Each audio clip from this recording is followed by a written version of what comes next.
Hi everybody and welcome back to Jaffa Cooks, and today I'll show you how to make homemade doner kebab. So I've got friends coming over next week. Footy's on. They wanted to go out for a doner and I said, let me make it at home. I'm going to cook doner kebab, get it prepared now for next week. So let's get cooking, very simple. Before we start, if you haven't already subscribed to my channel, please do so. Loved all those comments about Middle Eastern food. Share with your family and friends, DM me and tell me how it turns out. Very simple, there's 6 or 7 ingredients. Basic onions and garlic. So I've taken some onions and garlic and I've really grinded them down to a paste. Got some yogurt, milk, chili flakes to give it some heat.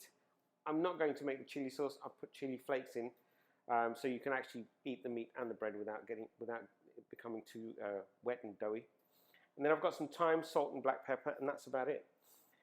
The reason why we can't make it immediately is because I'll tell you a bit later on, is that we need to prepare this up front for the juices to really infuse, and then we freeze it, and then we cut it and cook it, and I'll show you that when we're in the next continuation of this video. All right, so very simple. I've got some mince. It's part meat and part fat. The ratio to meat to fat content is anything between 20 and 30%. No more than 30, 20 is a minimum. Otherwise, you'll just get crumbly mince. So the fat is there to infuse the meat, but the fat is also there to give it some flavor. So I've just got, this has got garlic and onions in it. It's really pasted down. So I'm just going to mix that in, and you'll see that it really is a good paste of onions and garlic. You don't want to, try not to have any lumps in it. Next goes the yogurt. And I've got a little bit of milk in here. And so I've got chili flakes here. I'm just going to do half and half, just to make sure it's equally distributed across the meat. Okay, I'm back. I've had a quick clean up, and as you can see, I've got some parchment paper that I'm going to use for my meat.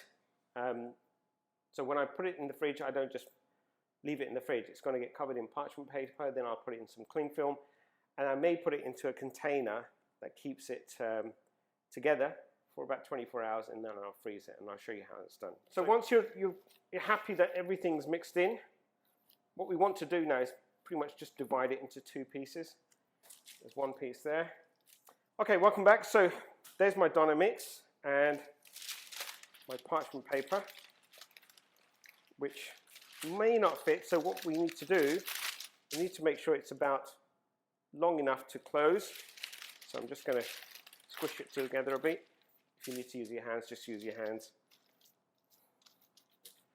Now the tip here is, when we freeze it, well, we first cool it down so that everything starts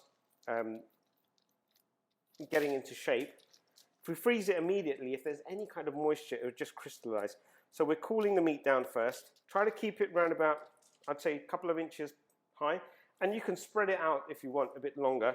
But I think a couple of inches is good. So what I'm going to do now is just fold my parchment paper over the top.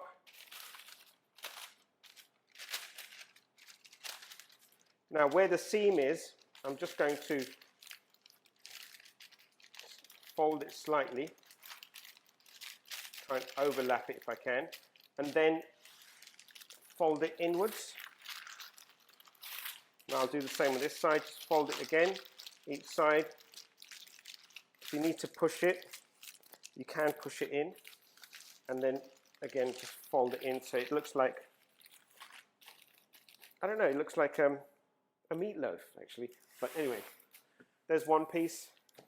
All I have to do now is pop them into the fridge, and then after 12 hours they'll go into freezer, and about an hour and a half before I need to cook them, I'll come back to you, which is going to be about 5 days time. This will then infuse. We'll get great taste out of this. We'll get great aroma out of this, and you'll want to do it over and over again. I've just taken some cling film, and instead of putting it directly into the fridge like this, I'm actually going to cover it in cling film, just to give it that little bit of support when it goes into the fridge.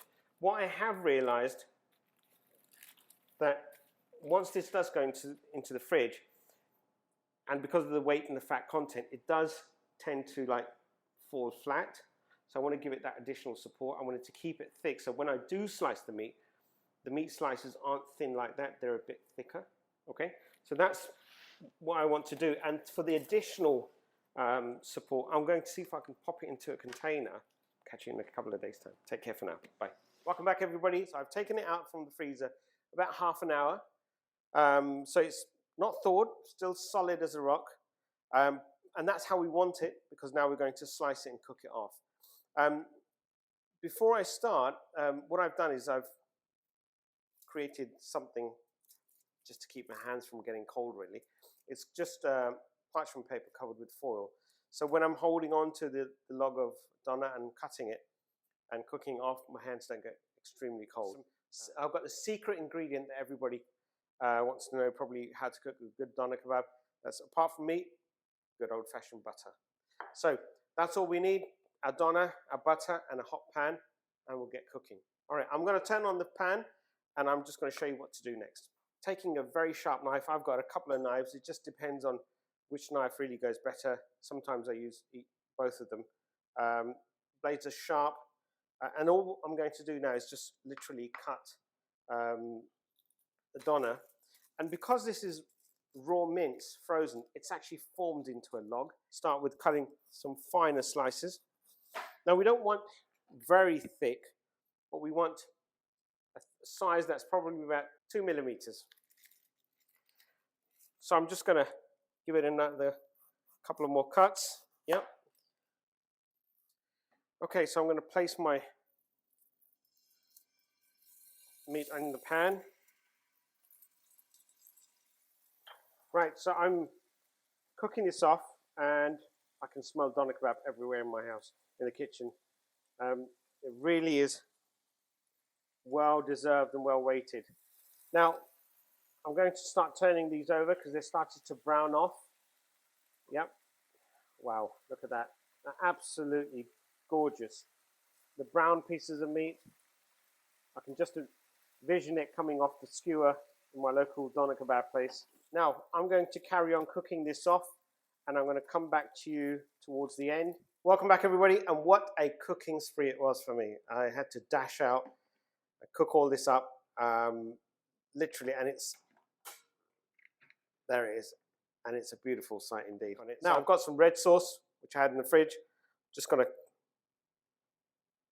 you could use garlic sauce, or you could use thyme, or anything like that. The rest is entirely up to you. I'm just going to put a little bit of lettuce in there. I've got a couple of pickles in there as well. The doner kebab. And I've cut mine in large chunks just to show what it's going to look like. That's my doner kebab, and I'm going to eat this. Enjoy. Have a great weekend, and I'll wait for the footy. Take care. See you soon. Bye.